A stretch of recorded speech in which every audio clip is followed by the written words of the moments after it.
real treat on Rethink Real Estate today. Tanisha Souza is going to be joining us. And Tanisha is part of Tardus Wealth Strategy and also has just released a book and is a patent holder of the Snowball Finance Effect, which is something that we refer to on today's episode a little bit further.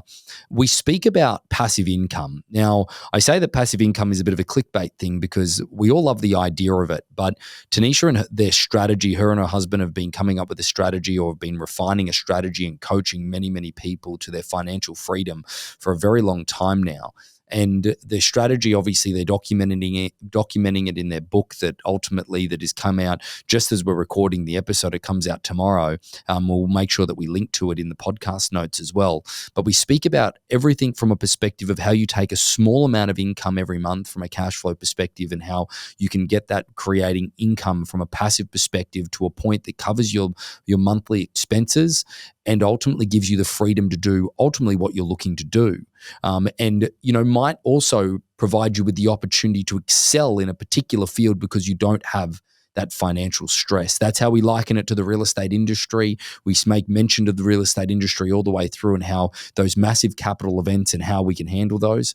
Hopefully it's beneficial for you today. It certainly was great getting to know Tanisha a little bit further, and we look forward to possibly having her on for further episodes on the podcast and looking forward to you diving deeper into hopefully your financial independence. Welcome to Rethink Real Estate. My name is Ben Brady, and this is a real estate podcast aimed to deliver sales strategies, marketing tips, and business insights from industry experts and myself to build a listing-focused business for the future. Let's get into it. Tanisha, welcome to Rethink Real Estate. Thank you for having me, Ben. Happy to be here. I always like referrals, and Dave Buck's one of my favorite people on the planet. He is one of the nicest humans I've ever met in my life. I don't think that man has a bad bone in his body. But how do you know Dave, who's obviously a friend of the podcast? Yeah, we've known Dave for a really long time. He's a neighbor of ours, and his daughter, one of his daughters, is best friends with my daughter. And so, they kind of grew up together, and it's been awesome. He actually is a part of a daddy-daughter group too with my husband. And so, they do these camping things together and a lot of really cool things. So that's how we met. Well, you live in a horrible part of the world. Beautiful, beautiful over there in Hawaii. Absolutely. I love Dave's area because I usually stay down in Waikiki. And then I run up to Diamond Head. I go down, if you're next door neighbors with him, I go down your street, turn around, and then go back to Waikiki. And the last time I was running there was David warned me before about it, but there was these stray cats. And I'm like, what's the deal here? I thought I was going to get eaten alive, death by cats. Yeah. There's a lot of cats that live up in the mountains, so that's why they come down. People feed them, so of course they're going to be everywhere. That's what it was. But anyway, back to the business of the podcast is that for those that are listening and they don't really know much about you, why should they hang around and listen to the episode? What will they get out of it? Well, basically, I'm going to be sharing a cheat code for passive income investing today, so I think they'd want to stick around for that. Yeah. Do you know what it's one of those, and again, this is going to sound bad, so please don't take this the wrong way, but passive income is the best clickbait in the world because I love the idea of it. And whenever somebody says that, I hang around. Like, when they do the short reels, like that you watch on whether it's Instagram reels or YouTube shorts or TikTok or whatever, and they say passive income, you're sort of like, oh, I don't mind the idea of that. So excited to dive into things with you today because you and your husband have been doing this for 2 decades. Yes. There's probably a little bit more specific nature to this. And obviously you come from a very healthy referral and endorsement from Dave. But that being said is that I had the opportunity to dive pretty deeply into what you guys are doing at the moment. And you've got a book coming out tomorrow as we record this in, early October. So congratulations on that. And we'll make reference to that a little bit further. But financial freedom is something in the real estate community that a great deal of people love the idea of, that word freedom. And I think that that's why they get themselves into real estate in the first degree of things. But then they really don't have the foundation of income streams in order to actually give themselves an opportunity to do real estate stress free. Like my ideal real estate agent would be coming into the real estate industry with some form of passive income that gives them the freedom to not have, a gun to their head when trying to make commissional dollars, and that panic that then is at play for them. So I guess that if we start from ground zero, how should somebody think of passive income? How should someone get started? Well, you raised a couple good points, and I think I want to share something that I'm sure your listeners probably wouldn't know. So I'm a lawyer. That's my background. Don't hold that against me, okay? Because I quit the practice of law over 20 years ago, but I really was miserable in what I was doing. I wanted to do something to help people like what I'm doing now. I'm sure most realtors get into the business of real estate to help people and to make money. And so I was hoping to do something that would help people more so than being a lawyer. I didn't feel like I was really doing that. The way I was able to get out of the practice of law and start this business was I actually became financially free before I started doing this business, and it was through real estate investing actually. So what we did was, and I don't recommend doing it the way we did it. There's a much easier way, and I'll share that today. But we flipped homes, and it was very crazy. It was a little bit of a nightmare what we did, but we ended up paying off my student loans and also buying a strip mall. And that strip mall had enough income that I didn't have to work anymore. My husband and I both didn't have to work anymore. So within 2 years of us getting married, we had enough passive income from real estate that we were done and we didn't have to work. So then when I started this business, it was exactly what you said. I didn't have a gun to my head. We started with a couple partners and I said, hey, I'll do this for free. I don't need to get paid. I'll do it until we get profitable. So it was about 8 months of, running our business until we got profitable. And then I just got a small paycheck. Didn't need it. But this was something that it meant more to me, doing things to help people learn how to do the things that we were doing. So, but that's the power of passive income. The power of passive income is having enough that you can pay your bills comfortably and not have to sweat it out until that next commission check. And so, that gave us the ability to start a business with zero worries. Yeah. Well, I want to obviously dive deeper into how somebody can do that, and I want to talk a little bit more about the practicality of that. But just curious, where was the strip mall that you purchased? In Chinatown here in Honolulu.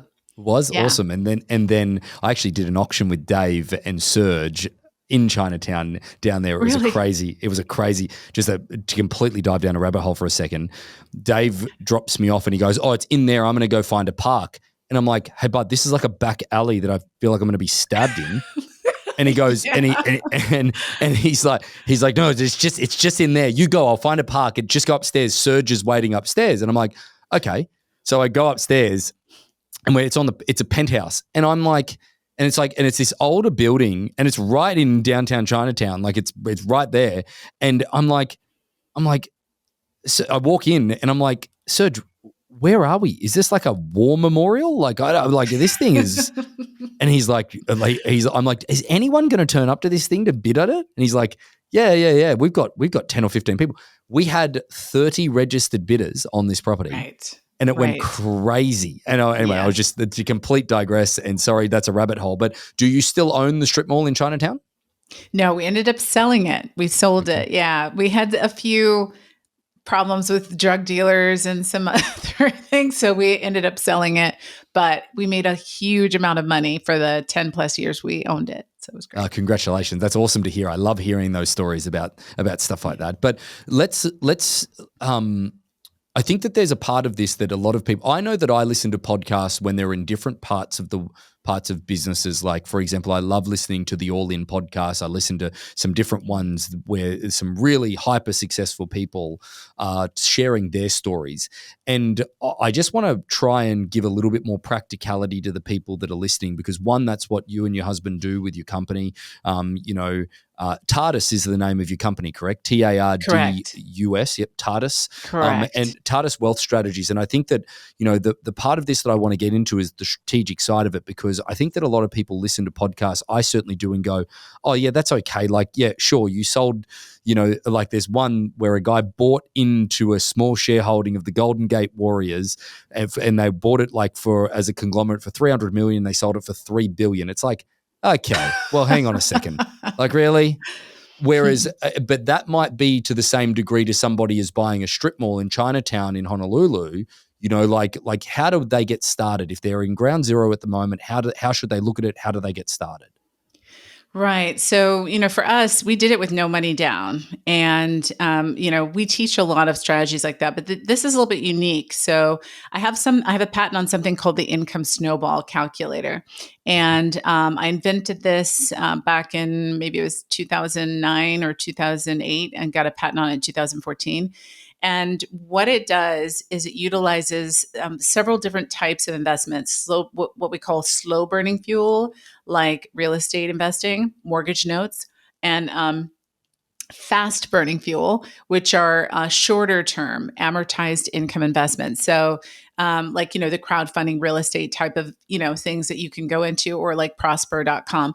So, with those types of investments, you actually get principal and interest over a very short period of time, which means the payments are gargantuan, right? The reason why most people don't get 15-year mortgages is because the payments are going to be too high. They'd rather buy a bigger house with a smaller payment, right, than to, basically buy something cheaper that they can get for lower. So Exactly. now what we're trying to do as investors, which is kind of the opposite of what you would do as an investor in, say, a rental property, because you want the 30-year mortgage so that the payments are low, so you cash flow. In this case, we want those direct payments and we want them to be huge. So we want the term to be super short. So we're looking at 2 years, 3 years, 5 years, or sometimes even shorter than that. And so you're getting principal and interest payments back, but those thick payments actually stack onto each other. You start off with some leverage, a little bit of cash flow, and it's really amazing what you can do with that. So instead of like just investing your cash or savings, you don't even need to use that. You can use your savings for the slow burning fuel. So I basically, in my book and in the courses we teach and with our clients, what we do is we teach them a really different way of thinking. Most people are into, hey, I'm going to try to accumulate $5 million in the stock market so I can live on the interest. And so we're like, there's an easier way to do that. What is your monthly living expenses? If it's $5,000 a month, all you need is $5,000 a month of passive income. It's $8,000 a month. That's all you need. For us to be financially free, my husband and I think we had maybe $4,000, $5,000 worth of living expenses at the time because my student loans were paid off. We were paying $1,000 a month rent to my husband's dad. Okay, it was like Perfect. it was a 3-bedroom house, and we were like paying $1,000 a month rent, and so we were just eating out all the time, just like another $2,000-$3,000 a month eating out. So our bills were not much. We had no car payments. All of our cars were paid off. So when we got that passive income, it was actually about $8,000 a month we were getting from that Chinatown strip mall. That was more than I was making as a lawyer. Right. Here in Honolulu. I mean, they don't pay much here, but I think I was making like 60 grand. So, it more than covered all of our living expenses. And I think when people realize all I have to do is create enough income from my investments to cover my living expenses, it's so much easier than trying to accumulate millions of dollars in an account. And then using this system, right, this strategic system of starting with fast burning fuel, then what happens is as you stack that fast burning fuel, you're able to purchase slow burning fuel investments like rentals and things like that without any money from your own pocket. Basically, this fast burning fuel is buying your real estate for you.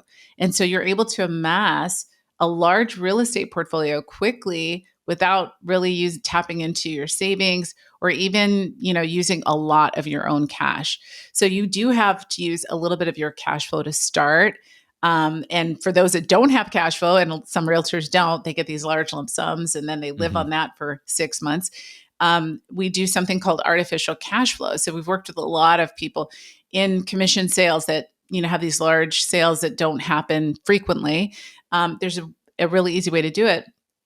In 45 days, they already have passive income coming in. They already have, a few $100 or $1,000. And then it just keeps stacking on itself until we're able to actually do bigger investments. And so there's a timing to it. There's a strategy to it. But really, here's the one big thing that I talk about in the book and we talk about to our clients. It's a tool, right? Just like rental properties are tools. The income snowball is a tool. My book, all of these things are tools. Two people can have the exact same tools and have vastly different results. I don't know if you like build or anything. I'm not a builder. My husband used to do a little construction here and there. You give us the same tools and we're going to end up with something crazy, very different. His is going to turn out great. Mine's going to suck. So what I like to try to tell people is you've got to get the knowledge, the education, the skills in choosing investments and creating investment criteria and doing your due diligence.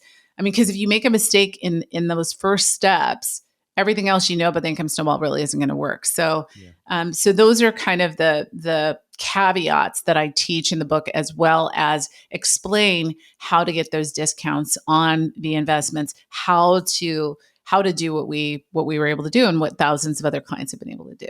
So, well, I think that there's definitely an opportunity for the audience that we're going to have a link to the Amazon account so that therefore people could jump in and obviously purchase your book that is currently available on Amazon. And we'll talk a little bit more about that. But I guess that you said something there that really triggered sort of, because I've always found I invest in what I know, and I know real estate. And at the end of the day, I think that there's part of this, but a lot of people say that you've got to have diversity in a portfolio. And like you've said, you've got slow burning, you've got fast burning, all that stuff is that I've then also lent money in order to then, have the points and the interest and all that as an accumulation as well. But the thing is that I've lent money for real estate. I haven't lent money on anything else. Like it's obviously just knowing the one sort of atmosphere. Do you suggest sticking to what you know?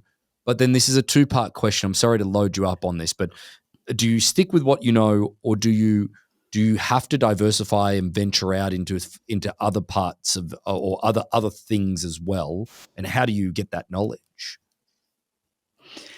Well, it's kind of both. You do want to stick with what you know, but what you know, you can learn. And you can learn it quickly and easily. And so that's one of the things that we like to do, is to teach people how to learn that. I mean, there are some investments out there that are pretty, I think, riskier. And so everyone should not be investing in the exact same thing. I mean, for example, I think commercial real estate is riskier than single family homes. And Absolutely. so I always tell my clients, hey, don't jump out there and try to buy a strip mall for your very first property that you buy. I think you need to get your feet wet first and learn about that. And there's a lot more that you have to learn about commercial real estate anyway before you can buy it. Due diligence and everything that you need to do. So I would say there's those two things. We think that definitely diversification is extremely important, and you need to have I'm going to give you an example, especially for real estate investing. I feel like you need to have that additional safety net of income coming in for if and when your real estate doesn't perform. If we have a situation, for example, like what we saw during COVID, where there was a moratorium on rents and people didn't have to pay their rent, what are you going to do? I mean, it's not like necessarily there's always a moratorium on your mortgage payment. So, if you have that additional income coming in through fast burning fuel sources, for example, or other types of investments, that's going to help you in the event that there's a roof leak, or in the event that you have this period of time where you're not getting income. So, so you do want to do that, but it's actually a lot easier than people think to learn about these other types of investments. You really just need, to have that education, and that's what we love to do, is educate people. There's a lot of free resources that we offer, and then of course, there's my book and the courses and everything that we teach. But it's mainly the main idea for people to get out there is to realize that don't just jump out there and invest in anything Right. without prior information or knowledge. And that's part of the reason why I don't recommend people flipping homes, because it looks so easy when you watch it on TV, but it's not. Oh, I think that the other part of this as well is that, you know, a lot of people, like, we've gotten ourselves, when we first started to learn flipping, and to be honest, is that there's probably some Australians that are going to be listening to this that are going, "Oh, Ben, you're wrong about this." But I've got to be clear about this. As Australia, New Zealand, and many, many, many other parts of the world, flipping is just not a thing. Capital gain taxes Mm, are so much higher that doesn't make a great deal of sense. There's a lot of people that buy a primary place of residence in other parts of the world because it is a tax haven, that you don't get taxed on any capital gains up to any amount. So they buy it, they live in it for 12 months, remodel it while they're buying it, and then they sell it and move on and make yeah. the gain. And then they've got to keep doing it that way, which I think is probably a lot safer than the idea of flipping. Because when we first started to flip here, is that we used our own money. And then, and it was, that was just the silliest thing in the world, to use your own money when you could actually raise money and actually do it then. But then when you raised money at a decent enough interest rate, then you didn't borrow for the added interest payments that you would have to make along the way because of how long ultimately something took. I've never had any experience in the US where construction, where someone, have you ever seen that house, have you ever seen that movie Money Pit? Have you ever seen that with Tom Yes. Hanks? And all the contractors would say, and it took years to finish, or however long it did, all they would say, "How long is it going to take to finish? 2 weeks." And then it'd always be so much longer. That's 100% Mhm. my experience with every single contracting problem, or every single one that we've ever done, regardless of the people that you have involved, or the team, or how experienced they are, or whatever it may be. So then you don't borrow the interest payments as well that you need to make along the way. So then you're dipping into your own funds to do it. It just becomes a complete nightmare. And then to go over and above that as well, then you've got the complications of then market change. When you buy it, the market now versus 6 months later, when it turns out that it takes you to actually flip the property correctly, completely different. Now, it could be completely Yeah. better, but vastly majority of the time, it's actually not as good as what it was. So there's so many variables in that situation. So how do you recommend that people do this outside of the flipping side of it? Yeah, I recommend, there's no passive income in flipping. It's basically a job. It's a job. Mhm. And so, unless you have a lot of free time and you're okay with a lot of stress and a lot of worry, it's real estate speculation. And there's really nothing passive about that. So, if people are looking for regular income, and it's just not something um, that I'd recommend. I got to tell you a quick story about our first experience. So we bought it at auction, and it was a foreclosure. And at the time, there were a lot of foreclosures on the market. And we were, I just randomly put my finger on one and said, "Hey, let's take this one out." Turns out that the people were still living there at the time when they gave us an open house, and the guy gave us a tour and everything. And he lived with 5 different people, and I think he had some sort of a drug problem. You could kind of tell just by how he was acting. But there was only $40,000 owed on the property, so we thought we could get it for $40,000. Right. But of course, that didn't happen at the auction. It was bid up. It went up to 140. We ended up getting it, and we had to evict them from the house. We had to. It was just that part was difficult. Then we had to, start fixing up that place. It was flea infested. It had a lot of other issues. We didn't have a lot of money. We were running out of money just buying the place and everything. So we were trying to do things on the cheap.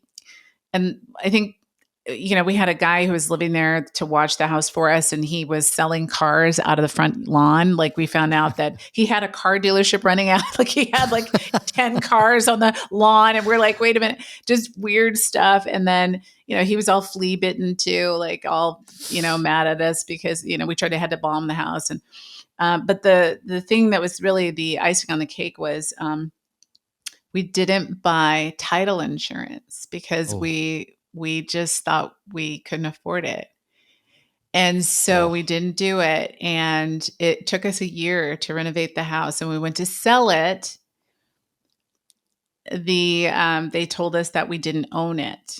oh. Now, we actually had a mortgage on the house that we'd been paying for an entire year. And I thought, you must be kidding. They said something was done wrong in the foreclosure. So I, knowing, being a lawyer, I contacted the bank, for I think it was First Hawaiian Bank. And I said, hey, they're telling us this was done wrong. I think you guys need to get your lawyers involved, because obviously if we don't own the property and we're paying a mortgage on a property we don't own, then you don't own it either. So it's like, you got to get going on this. So they did, and then they fixed it. And then we were able to sell it. But it was really just one of those real stressful, every night, every weekend Doesn't for an sound entire passive. year. Doesn't No, sound passive. it was like, I was like, he's going to divorce me after all this is over. I'm like, so I was like, we're not doing this anymore. But I think but people underestimate the nature of what that is. They love the idea that they work for themselves. They love the idea that all of those things are there. But I guess that it's the same thing when being a real estate agent in this commission-only sales position of things, is that there is nothing passive in that role. There is a benefit to it, however, though, that if you can get yourself quite a large payday and get some capital quickly, like you've said, there are certain ways that you can bring that from a passive perspective. So let's say that someone does get a 30, 40, $50,000 commission check. What would your recommendation be to them? Like, let's just be idealistic at the moment. Let's say they yeah. haven't taken a commission advance. Let's say that they don't have debt, credit card debt or everything that's piled up whilst they've been getting that. Let's say they get the $50,000 and it's a commission that they get as a lump sum. Obviously, they've got to be conscious of the taxes and their own individual situation. But what would your recommendation be with that capital event for them to do to put one step in the right direction to get some passive income going? Oh my goodness. Okay. That's a wonderful scenario. What we would do is suggest that they peel off about $1,000 per month, and that would go into their income snowball system. Okay. The rest of the money would sit in their account so they could live, right? So they could pay their bills during that monthly, for however long they had until their next commission check. But in that meantime, we would use a line of credit or life insurance or some other kind of vehicle where they'd be able to borrow from. They would basically invest that money and then pay it back with a combination of that extra 1,000 that they're peeling off from the 50,000 and the investment income that they're getting. Once that's paid off, and the key is it would normally be paid off in a very short period of time. We're talking about anywhere from, say, 4 months, maybe 6 at the most. And that would get paid off, and they would do another investment. So now they have twice as much income coming in. So if they're investing, say, $20,000 or something, within 2 investments, they already have about $1,200 a month coming in from these investments, and they stack upon each other. So by the end of the first year, they would have somewhere between $1,500 and $2,000 a month coming in, and they still have their money to use for themselves. They've just used about $12,000 of that 50. Right. That's it. So the income snowball machine, can you explain Mhm. that a little bit further to us? So that $1,000 goes into the income snowball machine. Yeah. Where does it go? What investments does that go to? Yeah. So what you do again is you start with the bank's money, right? Or Uh-huh. your life insurance money or whatever. And that's going to give you, you could use the 50,000, but we don't recommend that. You want to have that as a safety net. You also want to try to use that for slow burning fuel in the future if you need to. And that's going to speed things up. So for example, once you get going with your snowball and you're using fast burning fuel, one rental property that generates, say, $300 a month cash flow can speed up your financial freedom date by like a couple of years. So your financial freedom date, the average person is about 5 to 12 years. So no matter what their age is, they could be 25, they could be 55, 5 to 10 years, generally speaking, financial freedom. Their passive income will cover all their living expenses. And that's a little bit unheard of for someone that just has about an extra $800 or $1,000 a month. That's all you need. That's all you need. Yes. An Yep. extra $800 to $1,000 a month. So, and that's why I'm saying you peel off about $1,000 a month from that, leave the rest in, do what you need to do with that, and you've got this thing going. So you would borrow a certain amount, and really what it comes down to, it probably wouldn't be, now that I think about it, wouldn't be 20,000, would be probably too much. But it would be some amount less than that. Let's say 10,000. So they would start with that. From a line of credit, and then they would pay it back with the investment. So, depending on the length of the investment, the the payment could be huge. So on, say, a $10,000 investment, it's going to be anywhere from $300 to $500 a month Mm-hmm. passive income. It's principal and interest, right? But the reason why it's so high is because it's short, right? If it was longer, if it was 15 years, the payments would be much smaller. So you're getting a lot of principal back, but it's not your money to begin with. You're using the bank's Right. money, right? So Right. this is that cheat code that I'm talking about. What we're going to do, use the bank's money, get this certain specific type of investment, use it to generate large amounts of income very quickly. And then you continue to increase that line of credit size and the investments at different intervals. So you might start off with 10, then it could go up to 15 and 25 and 30. So you're investing more, but now you have $2,000, $3,000, $4,000, $5,000 a month coming in. Now, when can you use that, right? Because Mm-hmm. that's one thing. If you have, $10,000 a month, if you start using it all, right? If you use the whole 10,000 and you've only built it to that, you're going to deplete your income snowball. You're going to deplete it in about like 3 or 4 years. But if what you do is you build it up to whatever that dollar amount is that you've told us you're looking for. So if you're saying, look, I need 6 grand a month. Okay, we plug it in. We say, okay, it's going to take you about 7 years. You're going to do that. And if you need more money, if you need some money and you need to use the whole 10,000 one month, you can do that. It won't destroy your income snowball. But what's going to happen is in that year 7, you'll have something in the range of, say, 50,000 or 60,000 or $40,000 a month, and you can take $6,000 out and leave the rest to continue to grow, and you don't have to put another dime in. You Yep. never have to put another dime in. It just keeps running by itself. Now, some people are like, well, I don't need financial freedom. I'm looking for something else. I need money for this property I want to buy. Some people say, I want to buy my dream home and I want my passive income to cover the mortgage payment. Right. Can do that. We can do Yep. that too.